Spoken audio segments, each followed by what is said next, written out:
partir de este momento, presentamos Ahora con Roxana, una revista informativa de entrevistas y análisis. Bienvenidos.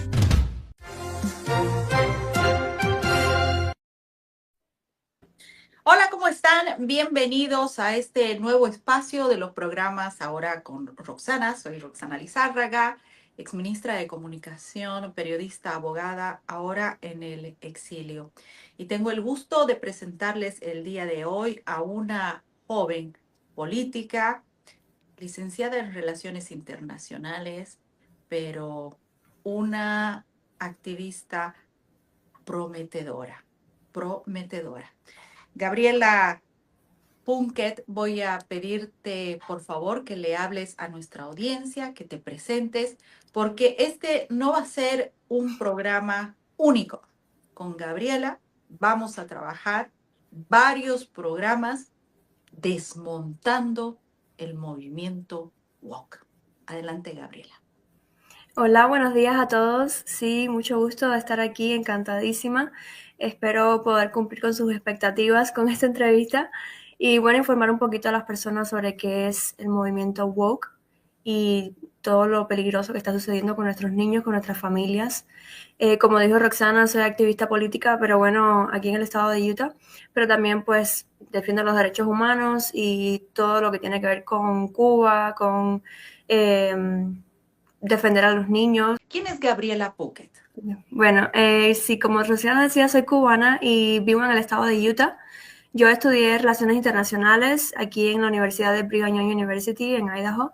Y pues más que activista política, creo que también soy defensora de los derechos humanos. Siempre trato de informar a las personas, educarlas acerca de la situación de Cuba, lo que es el socialismo en realidad.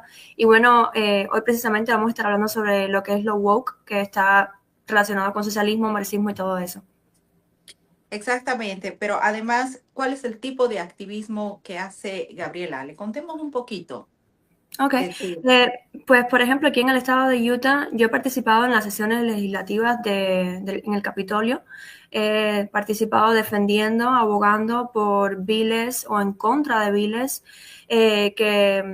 o leyes que van en contra de la familia, en contra de la igualdad como la llamamos nosotros, que es igualdad para todas las personas sin importar su raza, color de piel, de dónde vienen. Y pues también defendiendo a los niños en su inocencia en las escuelas. Trabajo con Moms for America, que es una organización muy grande aquí en los Estados Unidos, donde educamos a las madres y les damos los recursos para enseñar a sus niños, para protegerlos, enseñarles cómo defenderse de estas ideologías woke de las que vamos a estar hablando hoy. También participo con la organización Utah Latinos Republicanos. Soy secretaria de la organización en estos momentos y pues también el objetivo es traer más latinos a la organización, educarlos y ayudarlos a ser más activos políticamente porque pues es bien importante. Y bueno, también soy una de las autoras de la resolución en contra del comunismo y el socialismo que se realizó aquí en Utah el año pasado o a inicios de año, sí, a inicios de año en enero. Y pues nada, esas son las cosas que hago, siempre me mantengo lo más activa posible. Muy bien conocer todo el perfil de Gabriela Punket y vamos a hablar. ¿Qué es el movimiento woke? Para que le expliquemos a la gente qué es lo que pretende este tipo de ideología que ya nos ha demostrado ser una ideología intolerante. Pues miren, el movimiento woke, esa palabra woke significa estar despierto en español. Y es algo que surgió, pensamos que es de ahora, pero en realidad surgió en los años 30, 40, 1940, cuando estaba todo el tema racial aquí en los Estados Unidos, que estaban luchando por los derechos de las personas negras, que no, desgraciadamente no tenían los mismos derechos que los blancos. Y en esa época surgió este término como tratando de exigirle o de decir a las personas que deben estar despiertos y alertas con respecto a una desigualdad social que existía en aquel momento. Ya para el 2013-14 surge el movimiento de Black Lives Matter, que también la gente, muchos pensaban pensamos o pensábamos que había surgido en el 2020, no habíamos escuchado hablar del movimiento, pero y es un movimiento que venía de años atrás. Ya en el 2020, con la muerte de George Floyd, pues ahí resurge, toma más fuerza y, y pues Esto en 2017, ¿no? lo de George Floyd fue en el 2019-2020, que fue Ok. justo antes de las Ahí elecciones. empieza a tomar más fuerza. Exactamente. Entonces, como estaba relacionado a lo que era la desigualdad de raza entre los negros y los blancos, pero ya en este punto, después de Black Lives Matter, se ha tomado como un término para estar alerta, despierto, con respecto a cualquier tipo de desigualdad social, con respecto a un sistema discriminatorio que existe entre personas que son de diferente orientación sexual, entre la desigual, géneros, por ejemplo, entre hombre y mujer, las diferencias que pueden existir, la desigualdad, sí, orientación sexual, género, Exacto. raza, todo eso. Está Ah, vinculado a todo eso. expliquemos un poquito desde el momento que empieza a tomar impulso. Si bien el movimiento woke se data desde el 2000, probablemente desde 1940, los 50, 60, em, cómo empieza a crecer rápidamente. Tú mencionas un caso específico, recordemos a la gente qué es este caso. Pues George Floyd era, todos, ya todos sabemos, yo creo que eso no es secreto para nadie, era un criminal, era un hombre de raza negra que había cometido muchísimos delitos y había estado en prisión, había sido arrestado previamente, había amenazado a una mujer embarazada con un arma, había robado, estaba en drogas, era un criminal ante la ley. Y esta persona fue a cometer un acto criminal a una tienda. Si mal no recuerdo, estaba tratando de pagar con una tarjeta que no servía, algo ilícito, y en ese momento es arrestado por la policía. Él resiste el arresto y pues el oficial al final le coloca su rodilla en el cuello y pues ahí en ese momento él fallece. Él fallece mientras que decía, no puedo respirar, no puedo respirar. Ese oficial todavía está preso, lo metieron preso. Y pues yo personalmente pienso que eso de que lo hayan metido preso ha sido por la presión que puso la gente, porque en ese momento que fallece George Floyd, ya le echan la culpa al policía, que el policía blanco, porque además era blanco, mató a George Floyd. Y que hay una opresión entre la policía blanca y los negros, y que no tratan iguales a los negros que a los blancos. Y pues ahí la gente empezó a quemar cosas, a quemar edificios, a quemar negocios, a robar. Se aprovecharon de toda esta situación para robar, para saquear las tiendas, los negocios, que al final no tenían la culpa de nada de esto. Todos eran privados, o sea, o la mayoría, por no decir todos, eran negocios privados de personas que han perdido la piel, como quien dice, trabajando para echar para adelante su negocio. Destruyeron ciudades.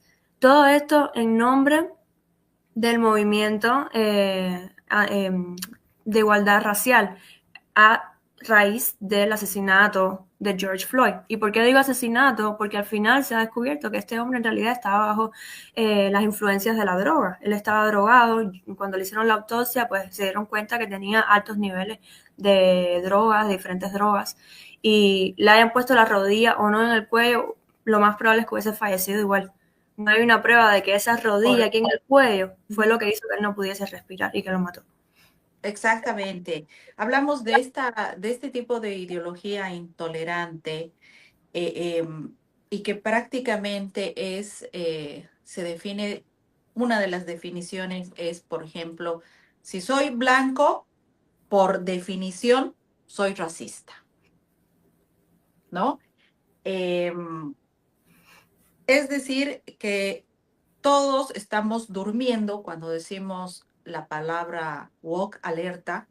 Ellos consideran que todos duermen, pero que ellos están atentos y que nosotros somos personas que estamos de alguna forma con los ojos tapados frente a esto, a estas circunstancias que ellos presentan como derechos, que son los derechos de igualdad.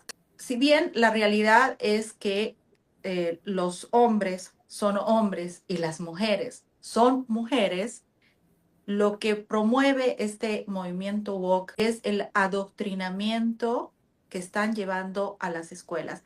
Te invito a ver este video, Gabriela, porque necesitamos hablar de este tema. SOGI por sus siglas en inglés. Es un currículo que enseña a estudiantes de escuelas públicas en Canadá a celebrar el estilo de vida homosexual y un género fluido, o sea, el género no depende de las partes que se tiene al nacer, sino en cómo uno se siente en el momento. Hay personas que son niños, están quienes son niñas y quienes son género. Podrá ser un poco de cada uno o incluso ninguno de los dos. Las lecciones incluyen libros sobre niños transgénero, como El vestido nuevo de Jacob, y canciones como Canto del arco iris.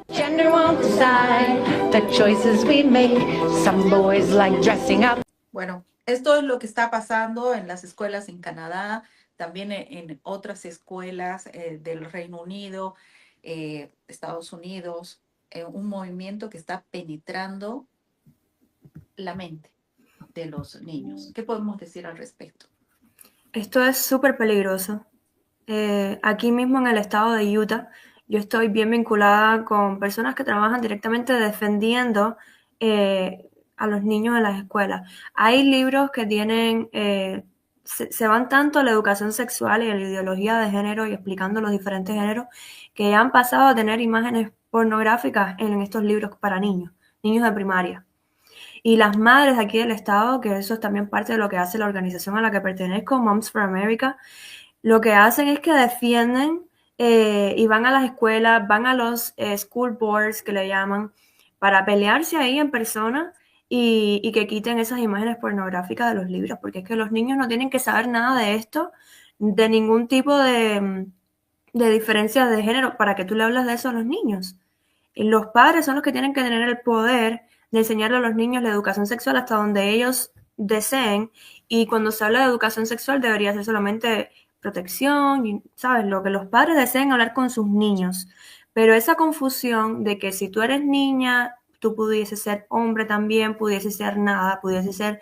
Incluso hay padres que ya están confundiendo a sus niños en que los niños se identifican como animales, como gatitos. Aquí en las escuelas se ve mucho eso. Escuelas, te estoy hablando...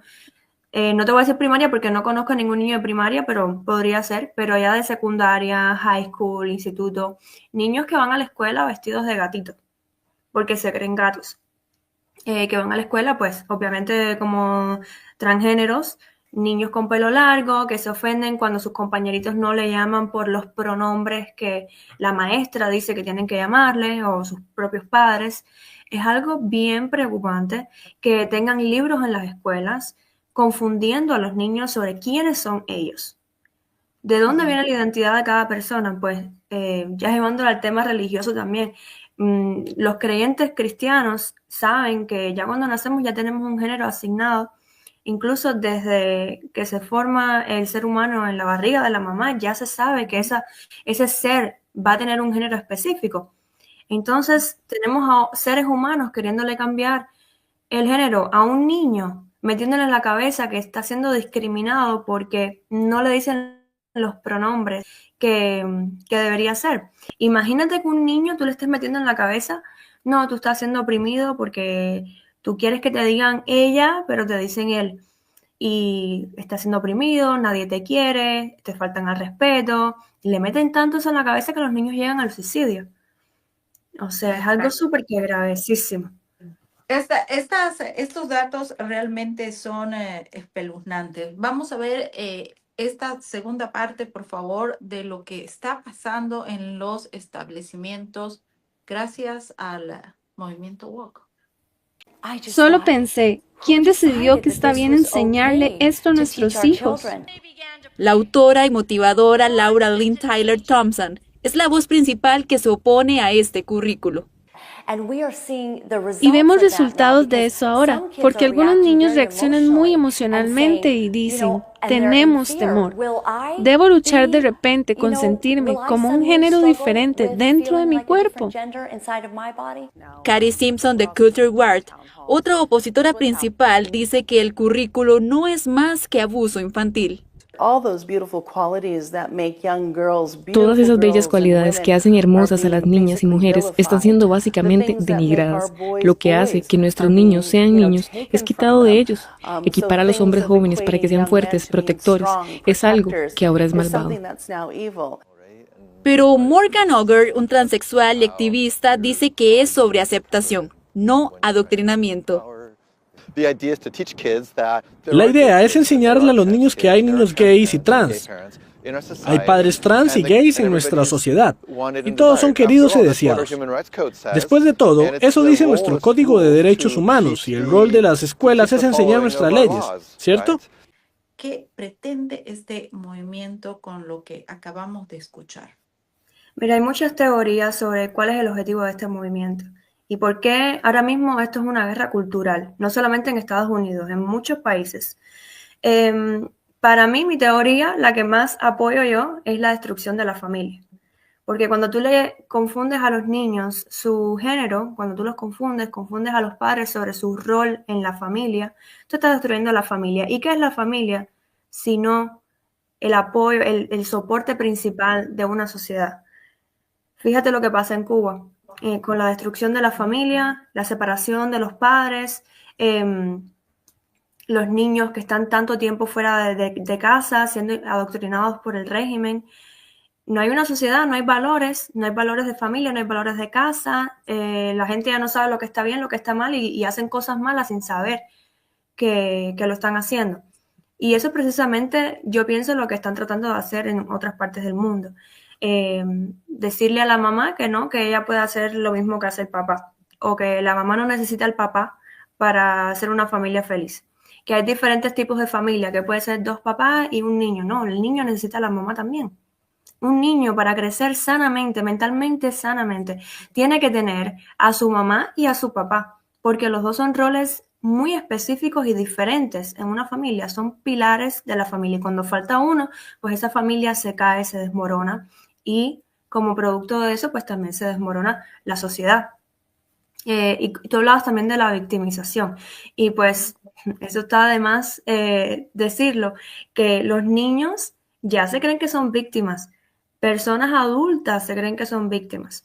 Yo he conocido americanos que creen que son víctimas porque su mamá, por ejemplo, es inmigrante de, no sé, de una isla del Pacífico que vino aquí cuando era niña y debido a que la mamá vino como inmigrante cuando niña, ya esta persona es víctima de discriminación. Porque si tú eres blanca, rubia aquí, y aunque no lo fueras, aquí todo el mundo tiene los mismos derechos y las mismas oportunidades, sin importar. Pero ya porque su mamá era inmigrante, ya ella es una víctima.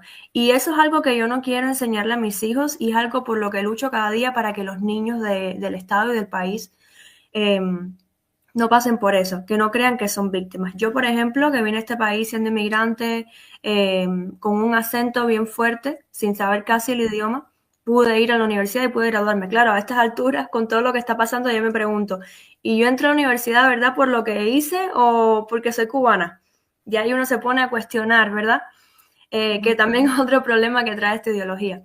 Pero, volviendo al tema, es un motivo para educar, para enseñar a las personas que nada, que no importa tu color de piel, no importa tu género, si eres mujer o hombre, tú puedes salir adelante, tú puedes luchar y tener las mismas oportunidades que cualquiera tiene aquí. No hay que ser víctima. Uh-huh. Bueno, también el adoctrinamiento va por parte de jóvenes, los mismos jóvenes que de alguna forma ya fueron controlados o están dentro del sistema woke y que en las clases de lectura, por ejemplo, están dando muchos conocimientos y adoctrinando sobre lo que es el fabuloso, diríamos así, comunismo. Vamos a ver este video de lo que pasa en una de las universidades. Please join us for our next book club meeting, March 15th, 6 to 7 p.m. at the Marriott Library, 2130N. As the Education Committee, we recognize that there is no revolutionary movement without revolutionary theory. And now here are some of our favorite red books that we chose to share with you all. The Communist Manifesto. The history of all hitherto existing societies is the history of class struggles. This book is one of the most influential books because of its foundational nature.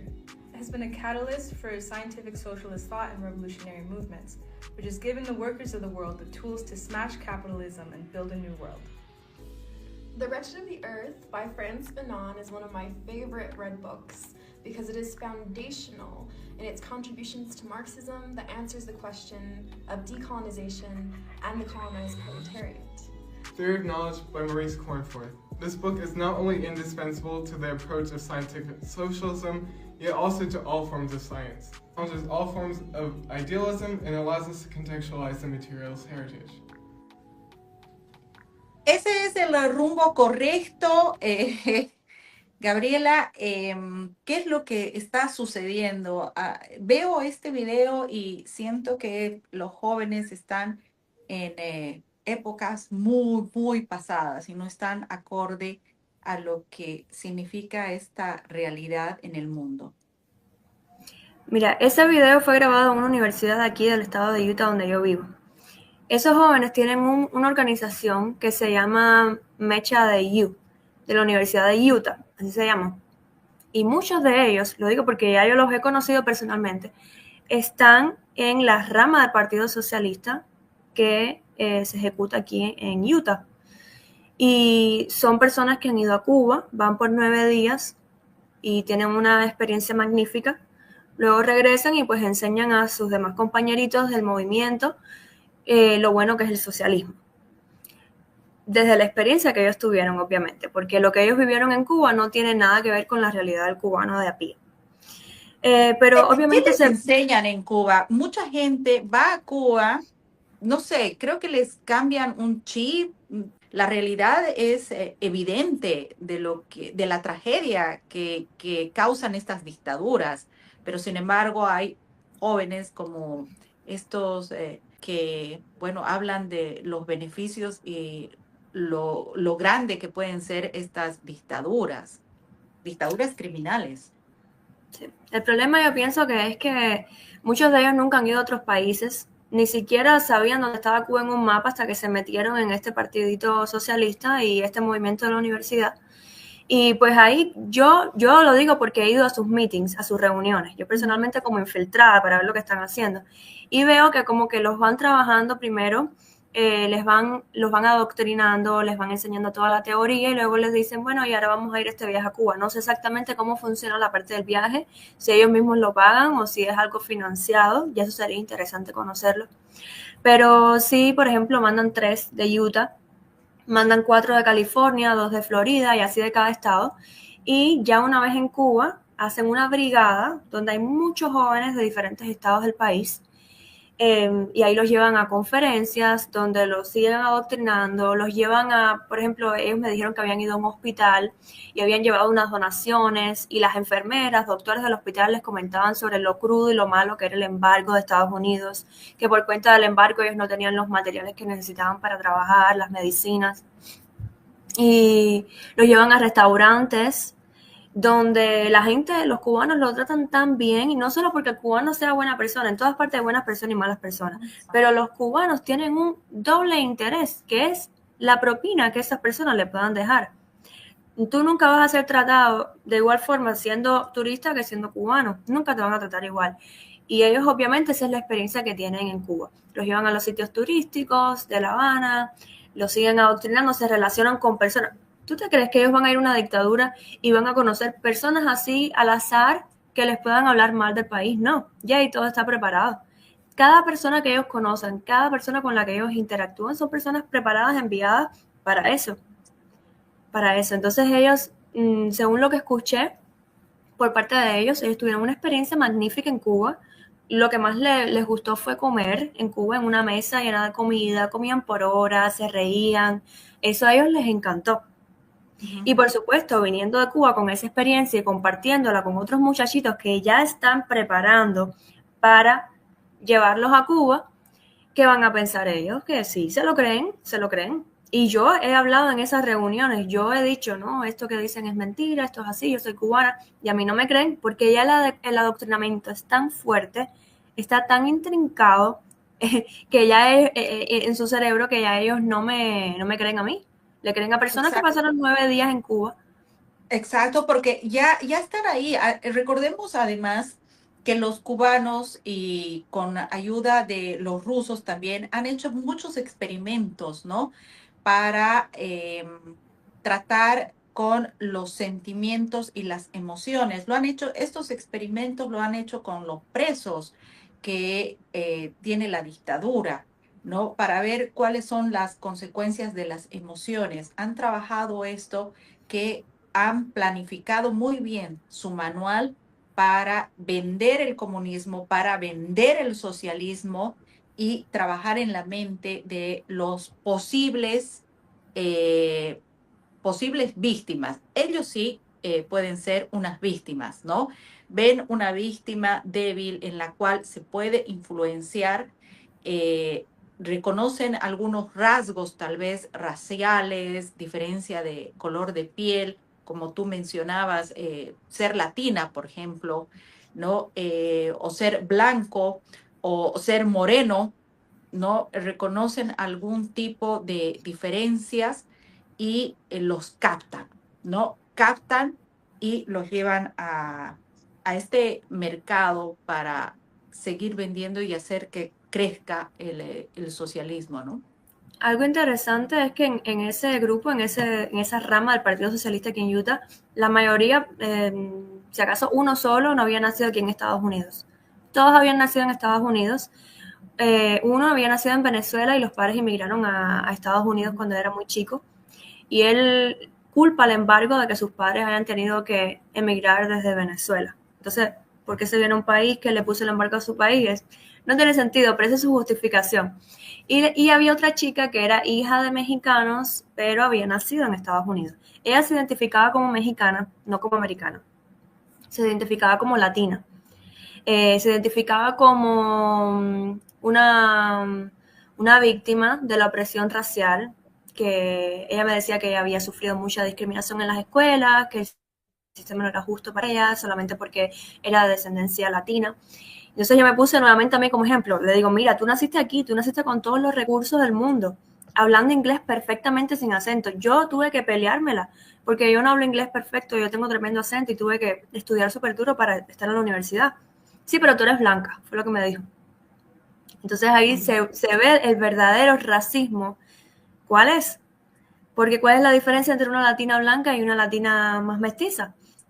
El próximo programa junto a Gabriela Puckett será la inclusión forzada. No importa cuántos estudios tú tengas, cuánto te hayas preparado en la vida, no importa la experiencia que tienes, sino lo importante es cómo te percibes.